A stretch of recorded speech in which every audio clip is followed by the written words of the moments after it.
Hello दोस्तों, और कैसे आप सभी लोग। मैं आप सबका अपना अविनाश आप लोग के अपने यूट्यूब चैनल द टैलेंट गुरु में आप सभी का स्वागत करता हूं। आशा करता हूं दोस्त आप सभी लोग अच्छे होंगे, मस्त होंगे, खुश होंगे, बिंदास होंगे और आप लोग की पढ़ाई भी बढ़िया चल रही होगी। जैसा कि आप सभी लोग जान रहे भैया कि जो हमारा इस समय क्लास काफ़ी दिनों से क्या था, आपका बंद था। क्लास क्या है, काफ़ी दिनों से आपका बंद चल रहा है। आज जो है कि क्लास 10th के बारे में हम बात करेंगे। क्लास 10th का जो आपका रासायनिक अभिक्रिया जो चैप्टर है, उस चैप्टर को हम लेके आए और हम बहुविकल्पी प्रश्न करने वाले हैं। एमसीक्यू जो आपके एग्जाम में एमसीक्यू वाले क्वेश्चन आते हैं, वो जितने भी क्वेश्चन अभी कराए जाएंगे आपको, सारे आपके प्रीवियस ईयर क्वेश्चन होंगे। उससे आपको एक आइडिया लग जाएगा कि आपके एग्जाम में ऐसे ही क्वेश्चन आने वाले हैं। और इसी के साथ साथ जहाँ पे थ्योरी की जरूरत पड़ेगी तो वहाँ पे थ्योरी भी हम आपको बताते चलेंगे। ठीक है, तो पूरा पेन और कॉपी लेके बैठ जाइए, देखिए कि आपका कितना सही हो रहा है, क्योंकि एग्ज़ाम काफ़ी करीब आ चुका है और आज से क्लास आपकी स्टार्ट हो रही है। आज से आपको पर डे डेली जितना साइंस का चैप्टर है, साइंस का पूरा कंप्लीट चैप्टर हम क्या एमसीक्यू करवाएंगे और उसके साथ साथ थ्योरी भी साथ में बताते चलेंगे कि इसमें क्या क्या इंपॉर्टेंट्स है, क्या क्या चीज़ें हैं, ताकि आपका रिवीजन भी हो जाएगा एक तरह से और एमसीक्यू क्वेश्चन भी आपका क्लियर हो जाएगा।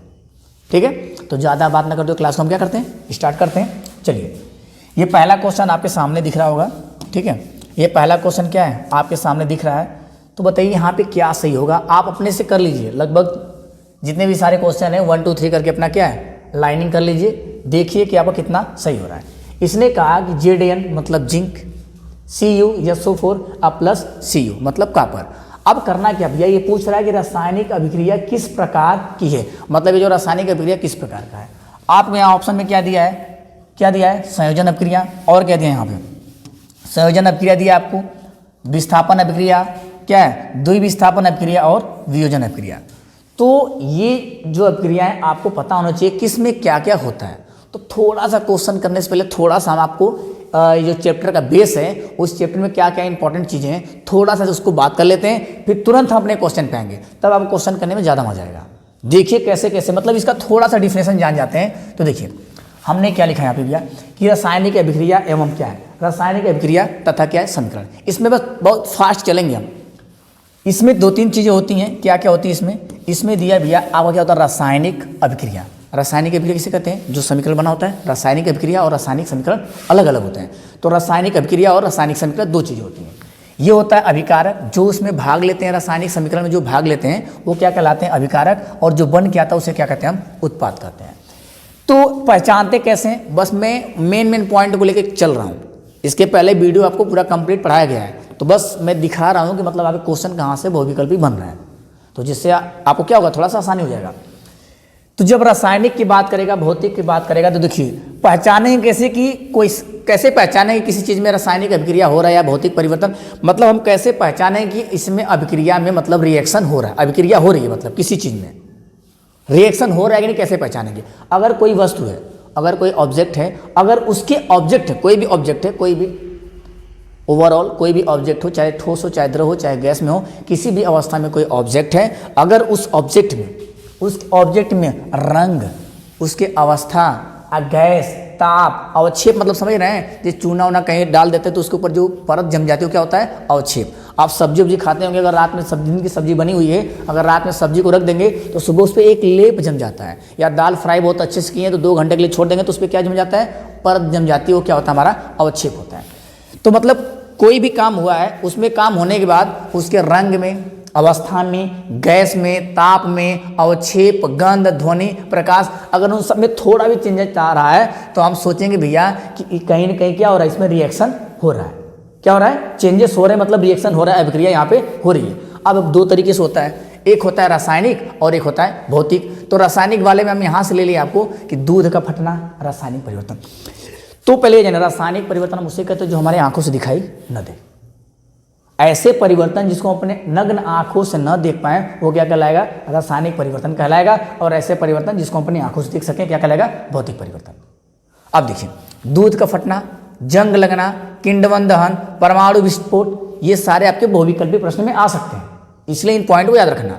और भौतिक में क्या होगा, बर्फ का गलना, जल का जमना, जल का वाष्पीकरण, ये सब क्या है, जब भैया जल जब वाष्प होता है तो जब भाप बन के उड़ता है तो हमारे आंखों से दिखाई देता है। तो जो चीज़ हमारी आंखों से दिखाई देगा वो भौतिक परिवर्तन, जो हमारी आंखों से दिखाई नहीं देगा वो क्या होगा, रासायनिक परिवर्तन। अगले पेज पे आते हैं। रासायनिक अभिक्रिया के प्रकार कितने प्रकार के होते हैं, अभी आपके ऑप्शन में यही सारा कुछ आया था। संयोजन अभिक्रिया, उसमें तो इसमें क्या करेंगे हम, बस थोड़ा थोड़ा देखते चलेंगे। देखिए क्या कहा है, संयोजन। संयोजन मतलब क्या करना, संयोजन मतलब जोड़ना, संयोजन मतलब जोड़ना। जब दो या दो से अधिक पदार्थ को हम क्या करते हैं, आपस में जोड़ते हैं, तो वहाँ क्या कहलाता है, संयोजन अभिक्रिया कहलाता है। जैसे मान लो एक है ए, दूसरा क्या है बी, एक है ये, जब इसमें रिएक्शन करवाएंगे तो दोनों आपस में क्या होंगे, जुड़ जाएंगे, तो क्या कहलाएंगे, संयोजन अभिक्रिया कहलाएंगे। अब है उष्मा छिपी। उष्मा मतलब हीट, उष्मा मतलब हीट, छिपी मतलब फैलाना या क्या करना, छिपी मतलब होता है फैलाना। तो उष्मा छिपी उत्पाद के समय क्या देती है, उष्मा। जब आप रिएक्शन करवाएंगे, कुछ रिएक्शन ऐसे होते हैं आपके, मतलब कुछ चीज़ें ऐसी होती हैं जो रिएक्शन के पश्चात क्या देती हैं, उष्मा देती हैं। उसमें हम क्या कहेंगे, उष्मा छिपी। उष्मा मतलब ताप, छिपी मतलब गर्मी, मतलब फेंकना। तो जहाँ से गर्मी निकले, भाप निकले कह सकते हैं, तो क्या कहलाएगा, उष्मा छिपी। तो उत्पाद के पश्चात जब ये क्या है, अभिकारक, ये क्या भाई, अभिकारक, ये भी क्या है, अभिकारक, मिला तो क्या बना, उत्पाद, मिला तो क्या बना, उत्पाद। इसी को क्या कहेंगे, रासायनिक अभिक्रिया कहेंगे। ठीक है, तो ये करने के पश्चात मतलब करते समय क्या निकलेगा, वहां से हीट निकलेगी, तो उसे क्या कहेंगे, उष्मा छिपी अभिक्रिया कहेंगे। अगर वियोजन की बात करें तो वियोजन, वियोजन मतलब यह वियोग में, वियोजन मतलब वियोग में। वियोग में कब होते हैं, जैसे आप वियोग में होते हैं तो कब वियोग में होते हैं, जब दो चीजों का अलगाव होता है तो क्या होता है, वहां पे वियोग होता है। तो कहेंगे वियोजन अथवा अपघटन। अपघटन मतलब होता है टुकड़ा में टूटना, अपघटन मतलब टूटना।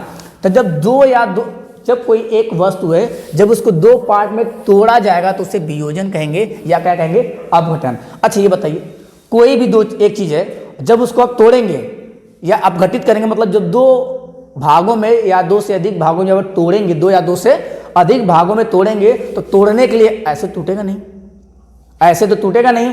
तोड़ने के लिए आपको टेम्परेचर चाहिए या प्रेशर चाहिए ना। तो मतलब किसी भी वस्तु को, कोई भी ऑब्जेक्ट हो, अगर उसको तोड़ना है, एक अवस्था से दूसरी अवस्था में बदलना है, तो आपको कहीं ना कहीं ताप की, दाब की, प्रेशर की, इन सब की जरूरत पड़ेगी, तभी आप बदल सकते हैं। तो मतलब ये कहला है कि वियोजन मतलब तोड़ना, अपघटन मतलब तोड़ना। कोई एक वस्तु है, उसको दो या दो से अधिक भाग में क्या करना, तोड़ देना, क्या कहलाएगा, वियोजन या अपघटन। बस इतना माइंड में याद रखना है, बहुविकल्प एक भी गलत नहीं होगा आपका। उष्मा वियोजन, आप कह रहे हैं उष्मी, याद रखिए उष्मा छिपी मतलब उष्मा देता है भाई, रिएक्शन के बाद उष्मा देता है। लेकिन उष्मी वियोजन मतलब कुछ पदार्थ ऐसे होते हैं तब वो टूटेंगे जब उसमें क्या करेंगे, आप हीट देंगे, गर्म करेंगे तब जाकर टूटते हैं। कुछ पदार्थ ऐसे होते हैं जब हम गर्म करेंगे तभी दो या दो से अधिक भागों में टूटते हैं। ठीक है, तो इसका ये पार्ट है। आप कहेंगे वैद्युत वियोजन, कुछ ऐसे पदार्थ होते हैं जिसको क्या है, विद्युत धारा अगर उसमें प्रवाहित की जाएगी तब वो दो या दो से अधिक भागों में क्या होंगे, टूट जाएंगे। मतलब तोड़ने के लिए आपको क्या है, उष्मा की जरूरत पड़ेगी, और आपको विद्युत की जरूरत पड़ेगी, और आपको प्रकाश की जरूरत पड़ेगी। किसकी बात जरूरत पड़ेगी, प्रकाश की। ठीक है ना, एक पदार्थ को दो या दो से अधिक भागों में तोड़ने के लिए अगर आपको उष्मा की जरूरत पड़े, किसकी, अगर आपको उष्मा की जरूरत पड़ रही है, उत्पाद के साथ उष्मा देता है, लेकिन तोड़ने में जिसको उष्मा चाहिए तो उष्मी वियोजन, विद्युत धारा प्रवाहित करेंगे तो विद्युत वियोजन। अगर इसके साथ साथ हम क्या करें जब प्रकाश देके तोड़ेंगे तो प्रकाशी वियोजन कहलाएगा। यहां तक क्लियर। अब कह रहे हैं विस्थापन, ये अलग टॉपिक होगी भाई, ये क्या होगी, अलग होगी। यहां से विस्थापन मतलब एक जगह से दूसरी जगह जाके विस्थापित हो जाना। विस्थापन, स्थापन मतलब स्थान ले लेना, विस्थापन मतलब एक जगह से दूसरे जगह जाके स्थान ले लेना ही क्या कहलाएगा, विस्थापन। बात समझ में। तो कुछ चीजें ऐसी होती हैं कि जब एक पदार्थ को तोड़ते हैं ना, दो या दो से अधिक पदार्थ हैं आपस में, जब उसको रिएक्शन करवाते हैं तो क्या होता है, कुछ वहां से भाग किसमें चला जाता है, कुछ इसमें भाग के उसमें चला जाता है, होता है ना अमीर गरीब। तो वही चीज होती है। जब दो दोस्त हैं, चार दोस्त मिले तो कुछ दोस्त इधर उधर झुका हो जाता है, इधर उधर भाग जाते हैं। तो कहानी का सेंस वही है कि विस्थापन मतलब तत्वों के क्रियाशीलता के आधार पे, तुम्हारा भैया एक दोस्त है और एक दूसरा का दोस्त है, ये अमीर है और एक क्या बेचारा पुअर आदमी है। ध्यान समझिएगा, ये अमीर आदमी ये क्या है, गरीब आदमी है। ठीक है, अब कहीं ये दोनों एक साथ गए, कहाँ गए, कहीं एक साथ गए, कहाँ पे, पार्टी उटी में गए। वहां पे जाने के बाद अब 1 2 3 4 सब अमीर अमीर मिल गए, सब क्या है, अमीर अमीर मिल गए। तो उस समय जब ये अमीर वाला पहुंचेगा पार्टी में अपने गरीब दोस्त के साथ लेकर, देखना अमीर वाला की दोस्ती किधर, अमीर वाले पहुंच जाएगी, गरीब वालों क्या करेगा, छोड़ देगा। तो क्या हो गया, ये विस्थापन। इनके छोड़ के भैया इसके साथ क्या हो गया, विस्थापित हो गया। इसको छोड़ के इसके साथ क्या हो गया, विस्थापित हो गया। तो कह रहा है तत्वों की क्रियाशीलता के आधार पर, जो तत्व ज्यादा क्रियाशीलता रहेगा उस तरफ क्या होंगे, वो भाग जाएंगे, दूसरे वाले क्या होंगे, दूसरे वाले भाग जाएंगे। अब ये विस्थापन मतलब तो हो गया विस्थापित, लेकिन ये कह रहा है द्विविस्थापन। जब द्विविस्थापन की बात आएगी तो इसमें आपको लिखेगा क्या, आयनों का आदान प्रदान। द्विविस्थापन में क्या होता है, आयनों का आदान प्रदान होता है। जैसे हम कहते हैं क्या, NaCl, NaCl, सोडियम क्लोराइड। नमक का सूत्र, यहाँ पे एक पे प्लस चार्ज होगा सोडियम पे, क्लोरीन पे क्या होगा, नेगेटिव चार्ज। जब इलेक्ट्रॉनिक विन्यास करेंगे तब वहां से चीजें निकल के आपके सामने आएंगी। अब कह रहा है अब उपचयन क्या होता है। उपचयन बस आपको इतना याद रखना है, जब कोई रासायनिक अभिक्रिया मतलब कोई भी इक्वेशन हम ऐसा करवाएंगे, उसमें इस पार से जब इस पार लाएंगे, आपको पता है ना बीच में एरो का चिन्ह होगा, कुछ चीजें यहाँ होंगी प्लस करके, कुछ चीजें क्या होंगी, यहाँ होंगी प्लस करके। जब इधर से इस पार आएंगी, जब इधर से इस पार आएंगी तो क्या होगा, ऑक्सीजन में बढ़ोतरी होगी और हाइड्रोजन में कमी। ऑक्सीजन में बढ़ोतरी, हाइड्रोजन में कमी, तो कहेंगे उस समय उपचयन अभिक्रिया हो रही है। अगर वहीं पे अपचयन की बात करें तो ऑक्सीजन में कमी और हाइड्रोजन में वृद्धि, ऑक्सीजन में कमी, हाइड्रोजन में वृद्धि, तो अपचयन। उपचयन, उपचयन में ऑक्सीजन में क्या होगा, वृद्धि, और अपचयन में क्या होगा, ऑक्सीजन में। अगर एक याद कर लेंगे तो जस्ट उसका उल्टा, अपचयन को उल्टा उपचयन, उपचयन को उल्टा अपचयन। यहां तक चीजें आपको समझ में आ गई होंगी। अब हम आते भैया एक और हेडिंग लेते थोड़ा सा, ठीक है। ये कह रहा है कि संक्षारण, संक्षारण, संक्षारण मतलब कोई चीज खराब हो रही है। क्या हो रही है, खराब। संक्षारण मतलब कोई चीज खराब हो रही है। खराब कब होती है, जब वो क्या है, कोई भी चीज़ खराब कब होती है, जब ऑक्सीजन के संपर्क में आती है, ठीक है। तो कुछ चीज़ें होती है ऑक्सीजन के संपर्क में आने के बाद ठंडे जल के साथ अभिक्रिया करती है, कुछ गर्म जल के साथ अभिक्रिया करती है, कुछ ऐसे नॉर्मल में कर लेती है। तो इसमें आपको एक ही चीज़ याद रखना है कि जब धातुओं को आर्द्रता, आर्द्रता मतलब ठंडा और गर्म, आर्द्रता मतलब ठंड और गर्म, ठीक है। अम्ल मतलब अम्ल के साथ कुछ धातु आती हैं तो अभी रिएक्शन करती हैं, या ठंडा और गर्म की वजह से ऑक्सीजन के संपर्क में आती हैं तो वो रिएक्शन करती हैं। और उससे जब रिएक्शन करेंगे तो क्या होंगी, ऊपरी परत उसकी खराब हो जाती है, जैसे मूर्छा लग जाना, क्या हो जाए, जंग लग जाना। क्या लग जाना, जंग लग जाना। तो इसको बचाएंगे कैसे, विद्युत लेपन का पेंट करके, या विद्युत लेपन, या क्या करेंगे, पेंट करके बचाएंगे। कोई धातु क्यों खराब हो रही भाई, जब वो ऑक्सीजन संपर्क में आ रही है, तो कभी गर्म वायु, कभी ठंडी वायु, मतलब कभी उबलते हुए पानी के साथ, ठीक है ना, कभी ठंडे जल के साथ अभिक्रिया करेगी, कभी क्या है, वायुमंडल में उपस्थित ऑक्सीजन के साथ अभिक्रिया करेगी, मिला जुला कर ऑक्सीजन से अभिक्रिया करेगी। और ये क्या होता है, विकृत गंधिता। विकृत मतलब ये गंधिता मतलब गंध की बात। तो जो खाने वाली सामान होती है, जो खाने वाली सामान होती है, हम दिन में बनाते हैं, रात में बनाते हैं, रख देते हैं, सुबह तक क्या होती है, खराब हो जाती है। तो जो तैली होता है उसमें जो तेल होता है, ऑयल होता है, मसाला होता है, जिससे क्या होता है, वो खराब हो जाता है।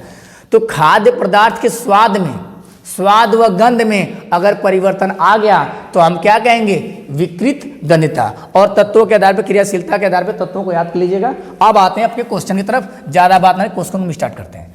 पहला क्वेश्चन आपके सामने ये, अब बताइए यहाँ पे क्या कर रहा है। देखिए ये जिंक है और ये क्या है, कॉपर सल्फेट है, ठीक है ना। यहाँ पे ये एरो का चिन्ह होना चाहिए, ठीक है ना।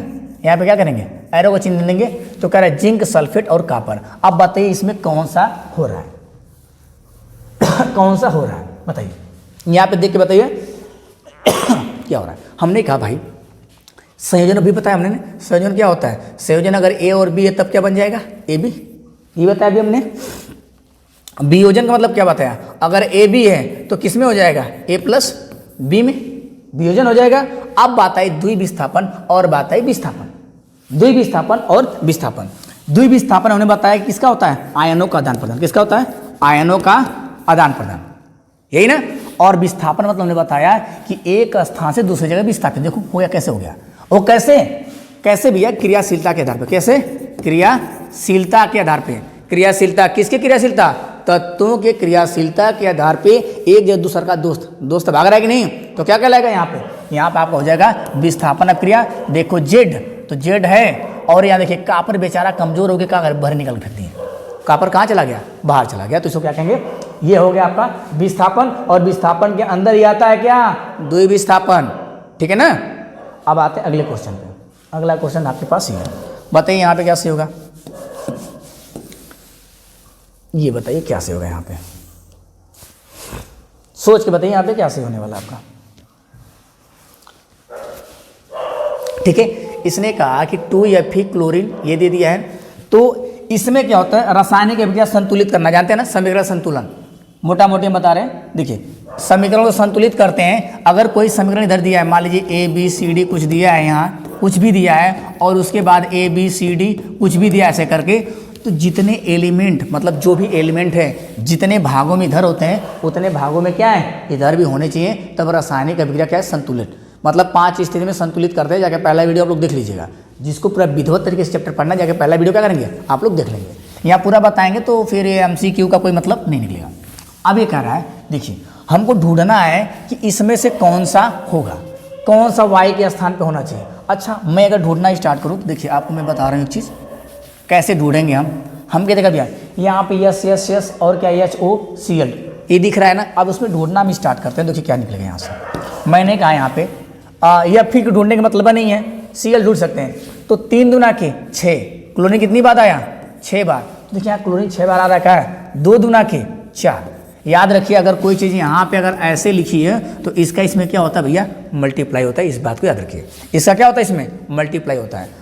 अगर कोई चीज़ ऐसे लिखा हो तो इसका इसमें मल्टी 2 दूना के 4। अगर ये 3 लिखा है यहाँ पे 2 लिखा है तो क्या लिखेंगे 3 दूना के 6। टोटल संख्या कितनी इतनी, इसकी संख्या टोटल 6। इस बात को याद रखिए। थोड़ा सा स्पीड स्लो करके आप लोग देख लिया करिए। थोड़ा सा स्पीड ज़्यादा हो जाता है क्योंकि रात हो जाती है तो रात में क्या है स्पीड बढ़ जाती थोड़ी। अब हम कह रहे हैं कि देखिए यहाँ पे आया 6, आपके पास क्लोरीन कितने 6 और 2 दूना के क्लोरीन यहाँ पे 4 हो गया और ये क्लोरीन क्या है ये 2, तो मतलब 2 यहाँ पे तो 4 2 6। तो कहीं ना कहीं क्लोरीन से मतलब नहीं, तो क्लोरीन क्या करेंगे हम हटा देंगे। क्लोरीन क्या करेंगे हटा देंगे। क्लोरीन अब हमारे ऑप्शन में नहीं रहा भाई साहब। अब लेके चलते हैं दूसरे को। अब दूसरा चेक करेंगे। दूसरा किसको चेक कर लेते हैं, दूसरा यस को चेक कर लेते हैं। यस देखिए इधर यस है ही नहीं, इधर यस है ही नहीं ना, और उस तरफ यस है, उस तरफ यस है। ये सही चल रहा है क्या, इस पे दिख जाएगा ठीक है। इधर यस कितनी बार है, इधर यस भैया 1 बार है ना, और इधर यस नहीं, तो हमको समझ में आएगा यहाँ पे क्या होगा, यहाँ पे यस होना चाहिए। अगर यस वहाँ पे होना चाहिए तो योग, अच्छा यस होना चाहिए तो ठीक है, तीनों ऑप्शन में यस यस है। अब ये कह रहा है यहाँ पे यस है और यहाँ पे भी यस कहीं नहीं है। अब बात आती किसको, अब ओ दिख रहा है और एच दिख रहा है। एच कहीं है तो एच 2 दूना के 4, एच कितना है यहाँ पे 4, यहाँ पे एच कितना है, एच यहाँ पे 2 है, 2 यहाँ पे, तो एच भी 4 है, तो एच की कहानी खत्म, एच की कहानी खत्म, एच भी नहीं है। अब मेरे पास सल्फर है। अब बात चेक करते हैं ऑक्सीजन को।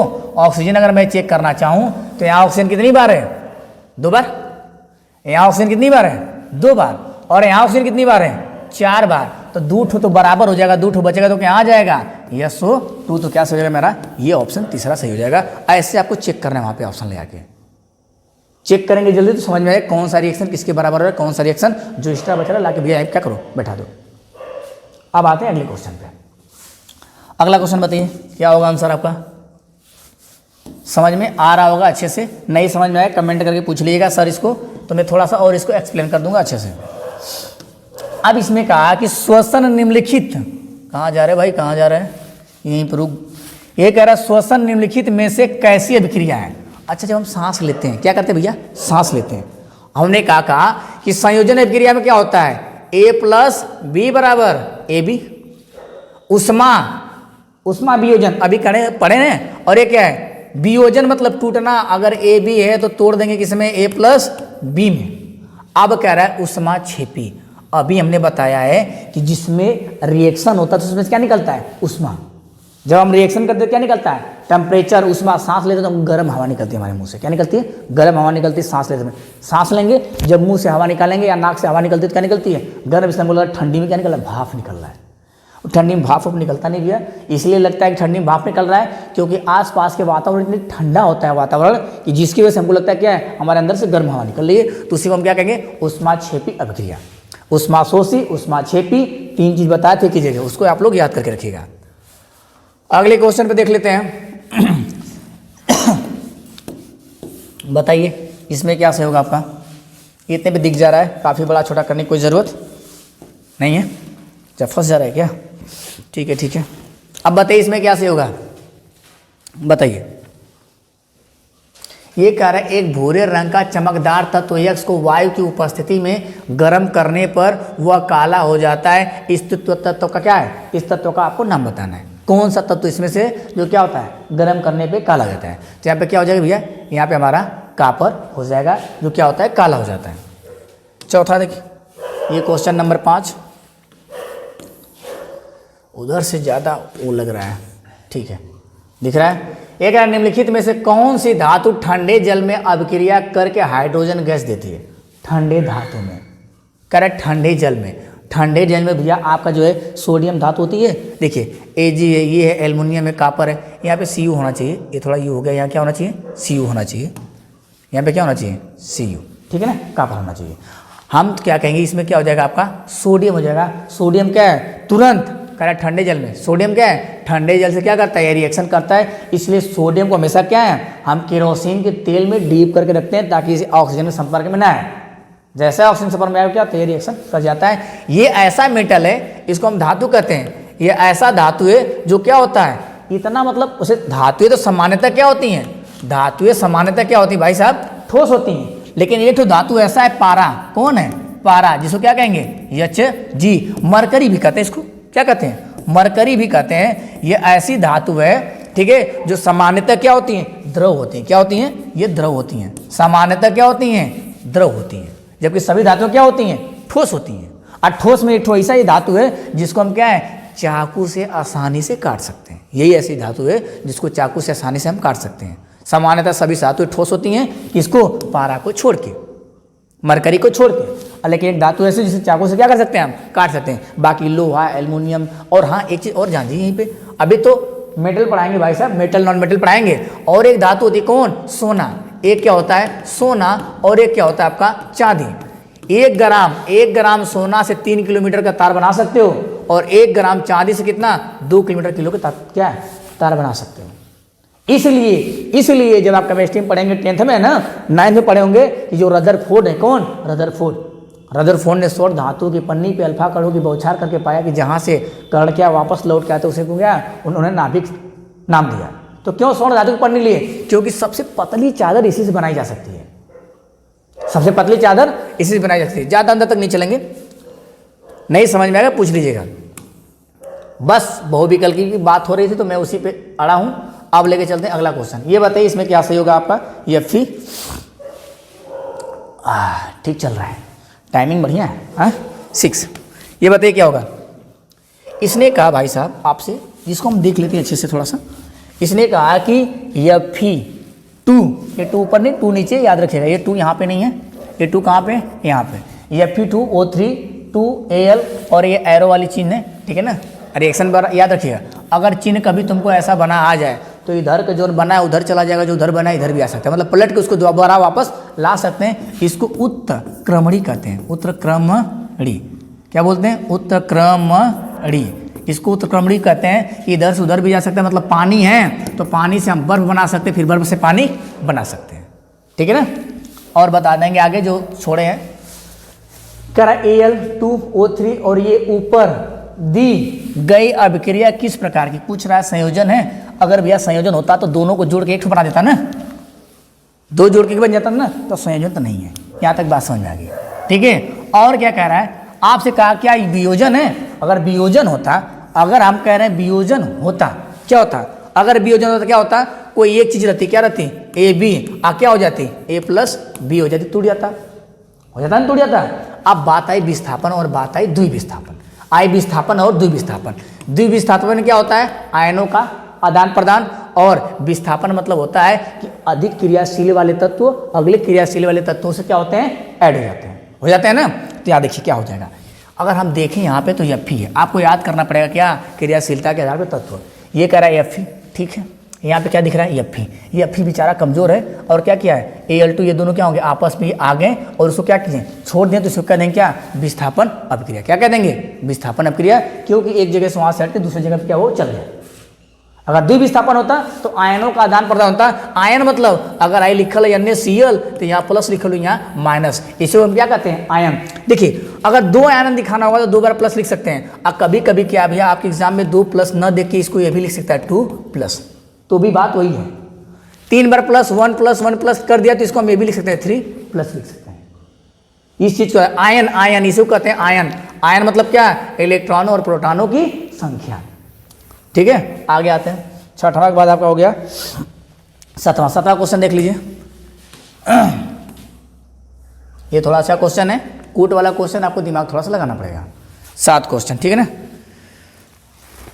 इसने कहा कि भाई नीचे दिए गए अभिक्रिया के संबंध में, नीचे दिए गए अभिक्रिया के संबंध में कौन सा कथन भाई साहब सही है, कौन सा कथन असत्य है, कौन सा कथन असत्य पूछा है। हम सत्य पे जा रहे थे। ये कह रहा है ये दिया लीड, आपको क्या दिया है, ये दिया लीड, किया 2 Pb, ये सॉलिड है, ये भी क्या सॉलिड है, ये भी सॉलिड और ये क्या बन गया है गैस। अब पूछ रहा है क्या शीशा अपचयित हो रहा है, अरे बाप रे, देखो ध्यान दो भैया, अपचयित हो रहा है, अपचयित हो रहा है। अपचयित में क्या होता है, ऑक्सीजन की वृद्धि होती है ना, तो ऑक्सीजन 2 है तो 2 ऑक्सीजन पहले से है, ठीक है ना। और ये कह रहा है कार्बन डाइऑक्साइड उपचयित हो रहा है, और ये कह रहा है कार्बन उपचयित हो रहा है, और ये कह रहा है लेड ऑक्साइड उपचयित हो रहा है। तो बताइए यहाँ पे कैसे होगा, सोच के बताइए यहाँ पे कैसे होगा। शीशा क्या हो रहा है, शीशा अपचयित हो रहा है और कार्बन डाइऑक्साइड उपचयित हो रहा है, ठीक है ना। ये तो दोनों सही है, कार्बन उपचयित हो रहा है तो कार्बन उपचयित हो रहा है, ये तो सही है, और लेड ऑक्साइड अपचयित हो रहा है तो ये भी ठीक है। ये दोनों हमारे गलत हैं, तो ये हमारे दोनों क्या हो जाएंगे सही। क्यों से आपसे ये पूछा है कौन सा असत्य है। आते क्वेश्चन नंबर 7 पे। 7 हो गया। क्वेश्चन नंबर 8 पे, अगर मान लिए सर ये कह रहा है लौह चूर्ण, लोहा का चूर्ण, लौह चूर्ण लोहा को चूर्ण, ठीक है ना। लोहा का चूर्ण मतलब आयरन, लोहा मतलब आयरन, आयरन मतलब Fe, आयरन कितना पे Fe, आयरन मतलब Fe। कह लौह चूर्ण पर तनु हाइड्रोलिक मतलब क्या है, तनु अम्ल HCl, अम्ल डालने से क्या होता है। अगर लोहा पे हम एसिड डालेंगे तो क्या होगा, लोहा पे एसिड डालेंगे तो क्या होगा, आप इसको सोच के बताइए। लोहा पे अगर एसिड डालेंगे तो क्या होगा, लोहा पे एसिड डालेंगे तो क्या होगा। अगर मान लो भाई हम बार बार कहते हैं लोहा क्या है हमारा धातु, ये क्या है धातु, तो जब आप पढ़ेंगे जब धातु के साथ क्या हो अम्ल, जब धातु के साथ अम्ल अभिक्रिया करता है तो क्या बनाता है, हाइड्रोजन गैस लास्ट में मुक्त करता है, और क्या बनाता है लवण बनाता है, लवण प्लस हाइड्रोजन गैस मुक्त करता है, नहीं जल है ना, हाँ तो क्या होगा, तो यहाँ पे हाइड्रोजन गैस मुक्त करता है जब धातु के साथ अम्ल की क्रिया करवाएंगे। तो देखियो यहाँ पे लिखा है क्या, यहाँ पे हाइड्रोजन लिखा है, यहाँ पे देखिए हाइड्रोजन गैस और आयन में क्लोराइड बनता है, यहाँ क्या है क्लोरीन गैस, एवं आयरन में क्या बनता है हाइड्रोक्साइड बनता है। तो ये दोनों तो आपका कभी होगा नहीं। बात आई 2 पे, अब बताइए यहाँ पे आपको सही क्या होगा। तो कह रहा है हाइड्रोजन गैस मुक्त होती है, क्या होती है हाइड्रोजन गैस मुक्त होती है, और आयरन के साथ क्या बनता है, ये क्लोराइड कहाँ लिए बना रहा है भाई, अच्छा हाँ क्लोराइड, ठीक है ना, आयरन क्लोराइड। अच्छा मैं लिख के भी दिखा दे रहा हूँ, ये देखिए Fe है, ये क्या है Fe है, ये प्लस क्या है HCl है, क्या है HCl। अगर मैं पहले हाइड्रोजन गैस मुक्त कर दे रहा हूँ, हाइड्रोजन गैस निकल गई यहाँ से हाइड्रोजन गैस, तो क्या बना FeCl बना, क्या बना, लेकिन यहाँ पे 3 लेंगे तब जाके बनेगा, तो कहीं ना कहीं क्या आयरन क्लोराइड बनेगा, आयरन क्लोराइड बनेगा यहाँ से। अगर यहाँ से 2HCl क्या लेंगे 2HCl लेंगे तो आयरन क्लोराइड बनेगा। तो ये समीकरण आपको याद करना पड़ेगा कि जब धातु और अम्ल के साथ अभिक्रिया करवाएंगे तो क्या बनेगा। आज ही अगले क्वेश्चन को देखते हैं। अगला हमारा है कि रासायनिक समीकरण, बताइए क्या होगा यहाँ से, क्वेश्चन बताइए यहाँ से कौन सा होगा आपका आंसर। रासायनिक समीकरण BaCl2 जलीय विलयन है और H2SO4 जलीय है, और यहाँ आपका एरो दिया हुआ है, इस बात को याद रखिए, ठीक है ना। इसके बाद क्या है BaSO4 ठोस है और 2HCl मतलब ये आपका क्या है हाइड्रोक्लोरिक अम्ल है HCl। बताइए यहाँ पे आपका आंसर कैसे होगा, कैसे होगा भाई।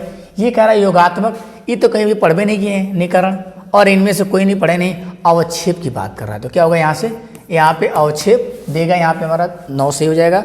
अब बताइए 10वां में क्या होगा, श्याम श्वेत फोटोग्राफी में प्रयुक्त होता है, श्याम श्वेत, बताइए श्याम श्वेत फोटोग्राफी में क्या प्रयुक्त होता है। AgCl है, Pb है, NO3 का ट्वाइस है, और FeSO4 और कैल्शियम CaCO3। तो बताइए यहाँ पे क्या सही होगा आपका क्वेश्चन नंबर 10, बताइए यहाँ पे क्या सही होगा। यहाँ पे देखा जाए तो यहाँ पे हमारा क्या सही होने वाला है, यहाँ पे हमारा क्या सही हो जाएगा AgCl, ठीक है ना, अपना मिलाते चलिए AgCl। कब, जब श्याम श्वेत फोटोग्राफी प्रयुक्त होता है, क्या होता है सिल्वर, और ये देखिए ये सिल्वर और ये क्या भैया क्लोरीन है, ठीक है ना, क्लोरीन कितने पे आता है 17 पे, क्लोरीन कितने पे आता है 17 पे। तो आपको सभी के क्या है इलेक्ट्रॉनिक विन्यास के साथ साथ आपको आना चाहिए कौन से तत्व किस तत्व है, hydrogen, helium, lithium, beryllium, boron, carbon, nitrogen, oxygen, पूरा 30 तक दिमाग में याद रखिए। कैसे? Hydrogen, helium, lithium, beryllium, boron, carbon, nitrogen, oxygen, fluorine, neon, sodium, magnesium, aluminium, silicon, phosphorus, sulphur, chlorine, argon, potassium, scandium, titanium, vanadium, पूरा 30 तक याद रहेगा, तब जाके आपका 9 10 का बढ़िया से काम बनेगा 10th का। क्योंकि 12th में आपको थोड़ा एडवांस याद करना पड़ेगा। 12th में क्या करना पड़ेगा आपको ब्लॉक वाइज याद करना पड़ेगा, yes block, P block, D block, या ब्लॉक 11th में याद करना पड़ेगा, इसलिए पहले से तैयार रहिए आप लोग, ठीक है, अगर केमिस्ट्री पढ़ना आगे तब। आज ये क्वेश्चन नंबर 11 पे, क्वेश्चन नंबर 11, ये बताइए जिन अभिक्रियाओं में आयनों के विनिमय से नए यौगिक बनते हैं, आयनों के विनिमय से क्या है नए यौगिक बनते हैं, वो क्या कहलाते हैं, नए यौगिक बनते हैं, ठीक है ना। ये क्या है प्रतिस्थापन मतलब एक स्थान दूसरे के लिए करना, योगात्मक मतलब जोड़ना, उभय बटन मतलब यहाँ पे आपका क्या से हो जाएगा द्विविस्थापन से हो जाएगा। आप मान लिया यहाँ पे क्या यहाँ पे आपका द्विविस्थापन से हो जाएगा, क्योंकि नई चीज बनती है। यहाँ पे क्या बनती है आयनों का आदान प्रदान होता है, किसमें इसी में आपका, ठीक है। 11 के बाद आप आइए क्वेश्चन नंबर 12, कार्बन डाइऑक्साइड की बात आ गई। काफ़ी अंधेरा हो गया इसलिए हम लोग जल्दी निकलने वाले हैं भाई। तो आपके लिए थ्योरी में पहले ही बता दिया हूँ कि कहाँ कहाँ पे क्या चीज़ें होती हैं। आप क्वेश्चन नंबर 12 आप रीड करिए, रीड करने के बाद बताइए क्या होगा। एक बार फिर से मैं सारे थ्योरी को फिर से बता दे रहा हूँ, देख लीजिए। इसमें क्या होता है ए संयोजन है ना, ए प्लस बी प्लस सी भी हो सकता है कभी कभी, तो कोई बात नहीं ए बी सी कर लीजिएगा। विस्थापन मतलब एक होता है विस्थापन, एक द्विविस्थापन, तत्वों के आधार पर, तत्वों के क्रियाशीलता के आधार पर, किसके क्रियाशीलता के आधार पर इधर भेजना। द्विविस्थापन मतलब आयनों का आदान प्रदान, किसका आयनों का आदान प्रदान, क्या होता है आयनों का आदान प्रदान होता है। ये कह रहा है वियोजन मतलब ए बी दिया है चाहे सी तक दिया है तो तोड़ देंगे किसमें ए प्लस बी प्लस सी में तोड़ देंगे, मतलब टूट जाता है। यहाँ पूछा है कार्बन को, तो मतलब एक कार्बन है। वायु में क्या मिलेगा, वायु में जलाने पर कार्बन डाइऑक्साइड, मतलब इसको हम वायु में जलाएंगे तो क्या बना दे रहा है कार्बन डाइऑक्साइड, मतलब कार्बन को वायु में जलाएंगे तो कहीं कार्बन और ऑक्सीजन मिलकर क्या बन रहा है कार्बन डाइऑक्साइड, तो मतलब कार्बन है। अगर यहाँ पे ऐसे दिया आपको तो क्या बन गया कार्बन डाइऑक्साइड। तो क्या दिख रहा है अगर 1 2 3 हो चाहे 2 हो, जुड़े कुछ एक बन रहा है तो क्या हो जाएगा संयोजन अभिक्रिया हो जाएगा, ठीक है। क्या हो जाएगा संयोजी अभिक्रिया आपको हो जाएगा। Question number 12। अब आते हैं क्वेश्चन नंबर 13 पे। लेड भाई कभी कभी आपसे सूत्र भी पूछ लेता है कि बताओ किसका सूत्र क्या है, तो यहाँ आपको याद होना चाहिए। ये बहुत फेमस क्वेश्चन है, ये बहुत बार पूछा गया है, इसमें ज़्यादा समय लेने की जरूरत नहीं। PbNO3 है, PbNO3 का ट्वाइस और PbNO2 का ट्वाइस और PbO। बताइए लेड नाइट्रेट का रासायनिक सूत्र क्या होगा, लेड नाइट्रेट का रासायनिक सूत्र क्या होगा। तो यहाँ पे भैया आपका जो सूत्र होगा यहाँ से, ये सूत्र आपको कई बार पूछा है, कई एग्जाम में पूछा गया है। तो ये सूत्र आपका होगा कौन सा लेड है, तो ये हो जाएगा आपका NO3 का ट्वाइस। NO3 का ट्वाइस होता है, इस बात को याद रखिए, ना कि ट्वाइस या NO2 का ट्वाइस, NO3 का ट्वाइस होता है। आज का लास्ट क्वेश्चन है, ये लास्ट क्वेश्चन था आज का, 13 ही क्वेश्चन थे क्या, ठीक है। तो आशा करते हैं दोस्त आप लोग को चीज़ें समझ में आई होगी, मजा आया होगा पढ़ने में। तो कल अगले दिन हम अगले चैप्टर के साथ मिलेंगे, उसका थोड़ा सा थ्योरी से पढ़ेंगे, फिर इसके बाद तुरंत क्या करेंगे क्वेश्चन करना स्टार्ट करेंगे। अगर वीडियो पसंद आए तो ज़्यादा से ज़्यादा लोग को शेयर करिए, चैनल को सब्सक्राइब करिए, वीडियो को लाइक करिए, क्योंकि जितना लोग को आप शेयर करेंगे जितने देखने वालों की जनसंख्या बढ़ेगी, आपका केमिस्ट्री फिजिक्स बायो के साथ साथ में और जो सब्जेक्ट है और सब्जेक्ट को क्या है छोटा छोटा वीडियो तगड़ा एकदम जो आपके एग्जाम के बेस से हो और थोड़े बड़े आपका काम क्या है आसानी से हो जाए, चाहे वो हिंदी हो, ठीक है, चाहे वो हिंदी हो, आप चाहे मैथ हो चाहे हिंदी हो। जब तो मैथ के भी अगर आप बोलेंगे नहीं सर मैथ के भी चाहिए, तो चैप्टर उठाएंगे उसमें मेन फार्मूले के साथ बताएंगे कि एक एक फार्मूले से कितने सारे क्वेश्चन सॉल्व होंगे, कैसे कैसे क्वेश्चन बनेंगे। पूरा टोटल तो नहीं पढ़ाएंगे लेकिन बता देंगे इस चैप्टर का बेस क्या है, रिवीजन तौर पे आपका काम वहाँ से क्या है हो जाएगा। तो चलिए आज के लिए बस इतना है, फिर मिलते हैं आपसे नेक्स्ट वीडियो में, तब तक के लिए धन्यवाद।